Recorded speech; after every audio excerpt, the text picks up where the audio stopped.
the silver lining, I suppose, is that this is a fantastic example that everyone is seeing right now of what not to do and what happens when you shut off clean baseload. It's like they're going to have to continue to expand coal. Welcome to In It to Win It. This is Steve Barton, and thank you for tuning in. We are back with our resident uranium expert, Justin Huhn from the uraniuminsider.com. Justin, thanks for coming back on the show. It's always my pleasure, Steve. Good to see you, man. Good to see you too. Good to see you too. Okay, I'd like to get started off. We got some listener questions here, so people wrote in, and the one I want to get started with is Germany. They finally did it. They got off of base load power. What does this mean for the country? As I can tell, just Googling through this, it looks like they're essentially replacing nuclear with coal. Is that essentially what's happening? What does this mean for their country? Pretty much. Yeah. It means more pollution and higher costs, basically. I mean, that's really the long and short of it. They're going to claim that they're going to make up the difference with renewables, but that, the physical reality of the renewable situation in Germany it's already made itself known over the past 5 years. So if it happens to be constantly windy and or all of a sudden Germany becomes like the Southwest of the United States, that puts them in a better position in terms of sunlight hours. But yeah, basically, I mean, already we're seeing, I saw reports a couple days back of as soon as they were shut offline, there was an announcement of rate hikes going up for the, electricity consumers that had previously been fed power from those 3 reactors. So it's truly a shame. And I actually tweeted out over the weekend that, there's nothing really positive you can say about it other than the fact that looking at the blowback that they've received because of this decision, it's almost unanimous. It's like 95% are lambasting the country for making this decision, which is a big sign about just kind of where people are at around nuclear right now, which is a huge movement over the past 10 years, especially over the past few years, towards further support of nuclear.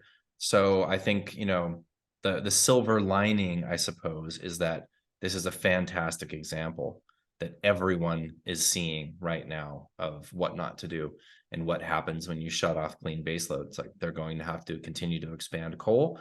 I mean, the other option is a drastic reduction in electricity consumption, which already started to happen a little bit there with big industry players actually moving out of the country because of the exorbitant energy prices that we saw over the past 2 years in Germany. So yeah, the net result is more pollution in the air, more deaths, higher costs of energy, and they're not going to get past that for a very long time, and at a huge expense for the country. So true, it's really quite a shame. There are a lot of good people fighting to keep them online, including the majority of the German populace and was in favor of keeping those plants online. So yeah, definitely sucks, but as far as the investing side of things, Germany going fully out of nuclear was 100% baked in to everyone's models. So no surprises. We were just obviously hopeful that there was a chance they could be saved. Yeah. How many pounds did those 3 reactors use each year? I should know that off the top of my head. I could look. I think that they were slightly smaller reactors. So I would guess that was probably about 1 million pounds a year. Something along those lines. Okay, so in the grand scheme of things, it's not a real. No, it's negligible because everybody was baking that in. When you're modeling out supply and demand out into the future, you don't model for any nuclear capacity in Germany. Yeah. Okay. What's the current the latest numbers for supply and demand right now annually? So annually, we're looking at, from just simply on a structural basis of the consumption of the operating nuclear power plants around the world for 2023 is approximately 180,000 pounds for the year. Supply should be up from last year because we'll have MacArthur River not quite at full production, but getting there. We should be somewhere in the ballpark of 150 million pounds of produced supply this year of primary production. As we know, Kazakhstan is basically, telling us they're going to miss their mark by a few million pounds and potentially next year as well. but Cameco is increasing production. The Uzbeks are slightly increasing production kind of year over year, shooting for a doubling of production by the end of the decade, which would be an additional, 8 or 9 million pounds a year by 2030. So not a whole lot in the grand scheme of things, but it's there. Let's see what else. There's not really any other new production coming online this year, just the care and maintenance MacArthur River. We should see Langer Heinrich for 2024 into 2025, late 2024 if I recall correctly. Let's see. And then so the other element, so we have like a 30 million pound structural difference, but then there's various pieces that affect both supply and the demand calculation, right? So we have on the supply side, we have secondary supply, which comes primarily from underfeeding, enrichment underfeeding. And we know that enrichment underfeeding essentially has stopped in the West. So Urenco and Orano, not really underfeeding. In fact, they're overfeeding. So there's basically no secondary supply coming from Western enrichment, which is about 40% of the global total. There's still going to be some underfeeding coming from Russia, potentially from China as well, but those pounds are generally staying in the East. But still, even if we assume that underfeeding from Russia and China continues, 40% of 25 million pounds, 10 million pounds. So maybe we got 15 million pounds of secondary coming into the total global market. But we also have secondary demand. And so we have secondary demand coming from producers buying uranium, like Cameco continues to do on the spot market. We have secondary demand from financials. So a SPUT has largely been out of the market this year so far. Off the top of my head, they've purchased a few million pounds. The bulk of that was in February. But there's also Yellowcake, which has purchased some uranium already this year. There is ANU Energy. They aren't officially launching until next year, so that doesn't affect this year necessarily. But we have this new fund that's launching in a couple of weeks here, the Zuri Invest actively managed uranium certificate, AMC is what everybody's calling it. We'll see how much capital they raise. They're in their initial raise period right now. If they raise, their goal of 100 million, that'd be a little under 2 million pounds purchased. So we have secondary demand as well coming from financials, and that's kind of the X factor you can't really model because you don't really know how the capital flows are going to be across the entire calendar year. Yeah, we don't know how much SPUT's going to buy. No, but it's going to be something, right? Yeah. So you have that demand. You also have some demand coming from enrichers. So you have Urenco and Orano raising their operational tails assays to a higher level than the transactional tails for those enrichment contracts, which means they have to provide extra feedstock. So they are buyers of uranium, not huge amounts because there's limited UF6 available. There's limited spot conversion available, but you can model at least a few million, probably 5 million pounds of excess demand coming from the actual Western enrichers for this year. And that's going to increase as we have increased conversion capacity prior to new enrichment capacity, which is certainly the case because we have care and maintenance conversion coming online any day now at ConverDyn. Half capacity to start, but it's there.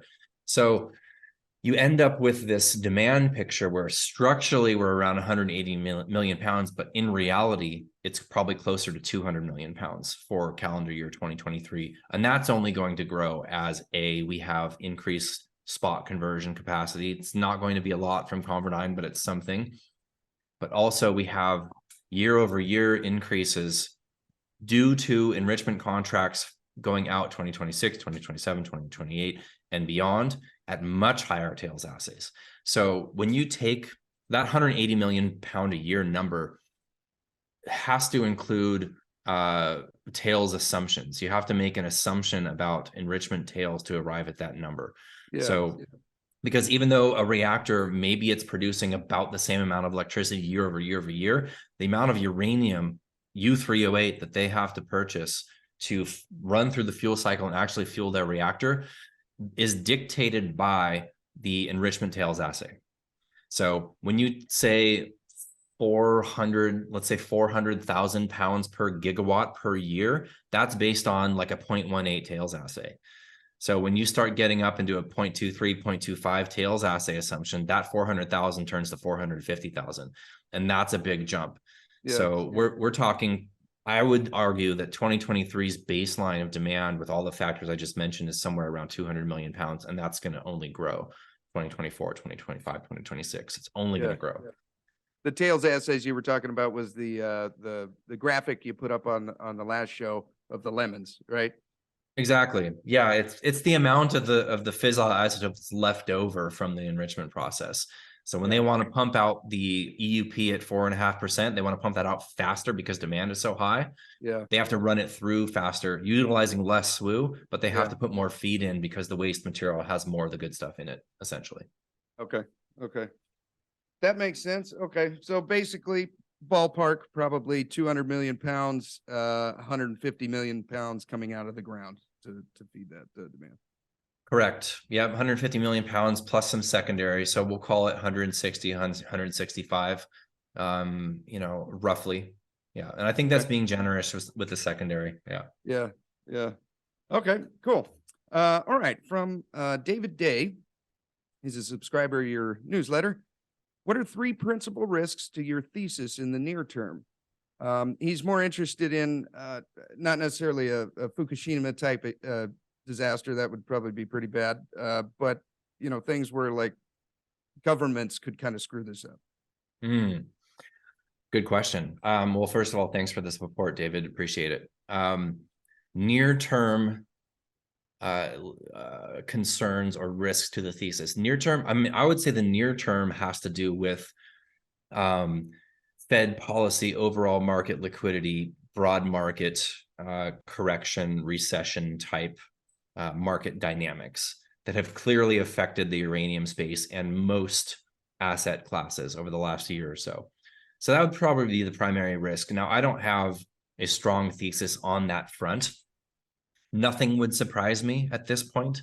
I'm not in the game of predicting what the Fed's going to do and how the market's going to react, where inflation is going to go. I generally believe, as kind of an underlying sort of overall broad longer term thesis, that due to the capital constraints in the oil space, I think that there is going to be generally higher prices of oil. And I think that happens to affect every single aspect of economies and our lives and everything. So I have a hard time seeing how inflation is going to come down and stay down. What that means for interest rates, I'm not necessarily sure. It's possible that they stay higher for longer. I don't think we've got a whole lot of hikes. I think we're towards the end of the rate hiking regime, let's say. The bond markets are pricing in rates coming down by the end of the year. So that's not something I'm predicting. That's just looking at the bond markets and recognizing what they're pricing in. So what that means for the dollar, what that means for commodities. I mean, I generally believe that the dollar overall will be headed lower. Longer term, commodities will be headed higher, buoyed by inflation. But short-term risks, I would say there's greater than a 0% chance of seeing some sort of liquidity crisis, washout, flush across markets that could take us down over the next number of months. He asked for 3. Let's see. Let me see. General governments, you know, that's probably the most viable bear thesis going forward, but I wouldn't say it's bearish in the short term.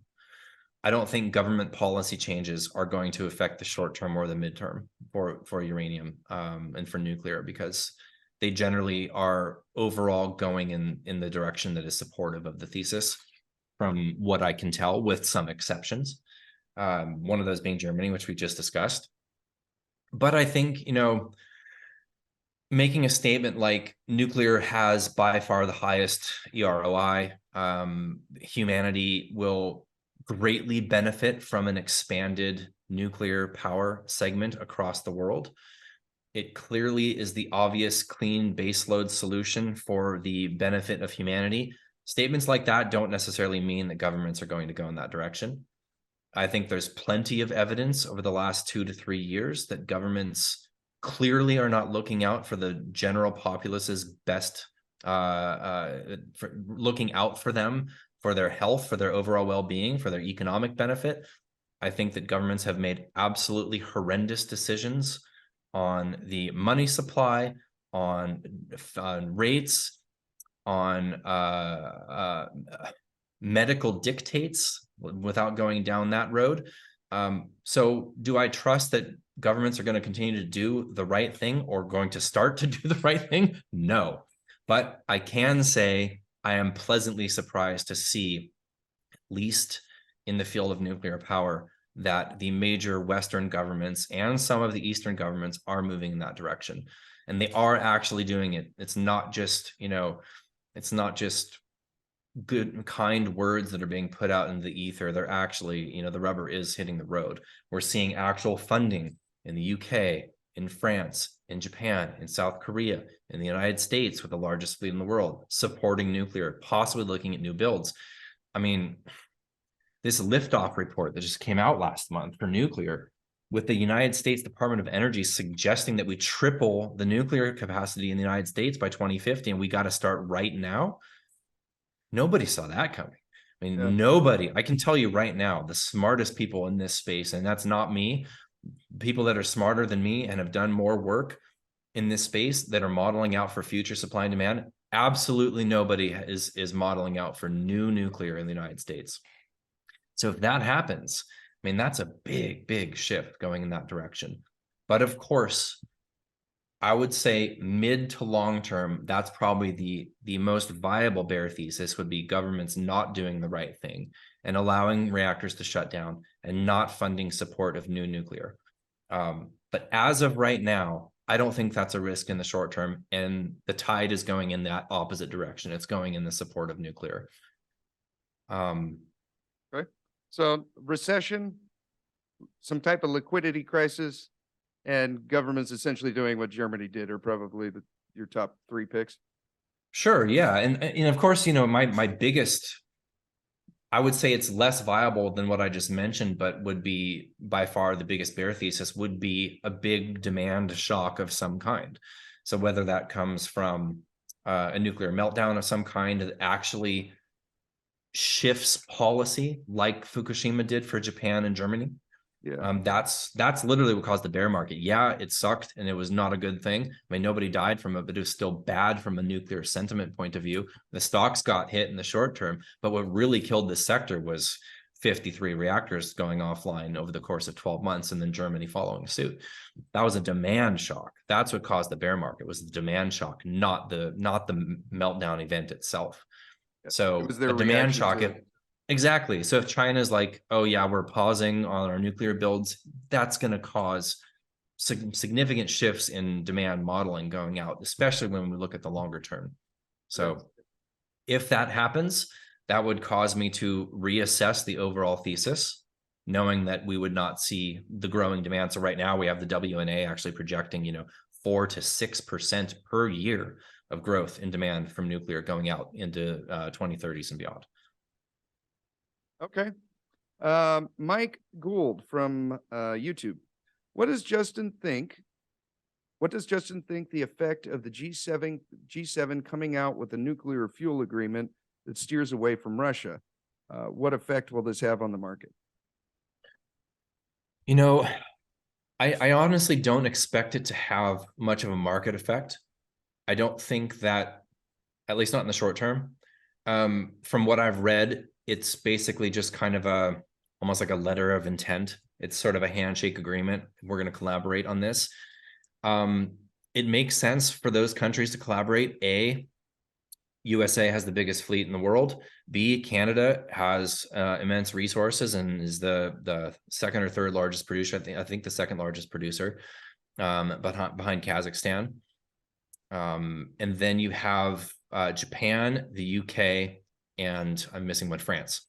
So France obviously also has a very large nuclear fleet and the intentions of growing that fleet. So I'm very happy to see the announcement of this collaboration. I would like to see each country furthering their nuclear fleet and not influencing the other countries. So I would say the fact that the United States is pushing for new nuclear with this liftoff report is supporting existing reactors. France is doing the same. UK is doing the same. That's going to influence Japan's restarts, which have been slow. Okay, we're expecting 3 restarts this year. They've got, all of their restarted reactors are now operating right now. So over the last decade as reactors have slowly restarted in Japan. They've come offline here and there for various reasons. Those are core reloads or maintenance or shoring up safety protocols, whatever there might be. Well, they're all running right now. So that's kind of a unique point in time for that to be happening right now. 3 more reactors in Japan should restart this year. What I'm more excited about with Japan is the restart of their first boiling water reactors. As of right now, they've only restarted light water reactors. And they've got a lot of boiling water reactors that are offline on care and maintenance that are somewhere along the lines in the process of restarting. They take more uranium, I'm guessing. Well, not necessarily, but it would, the first boiling water reactor that would restart would sort of open the door for more boiling water reactors to restart. So the process of shoring up safety protocols, I would argue, is slightly different than that for the light water reactors, just from the different design of the reactor. So the first boiling water reactor that's officially restarted, that's sort of kind of a precedent, the next ones to come online.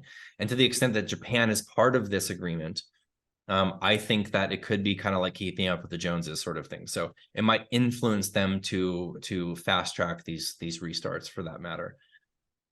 But I would say the largest effect of this announcement has more to do with the further solidification of bifurcation.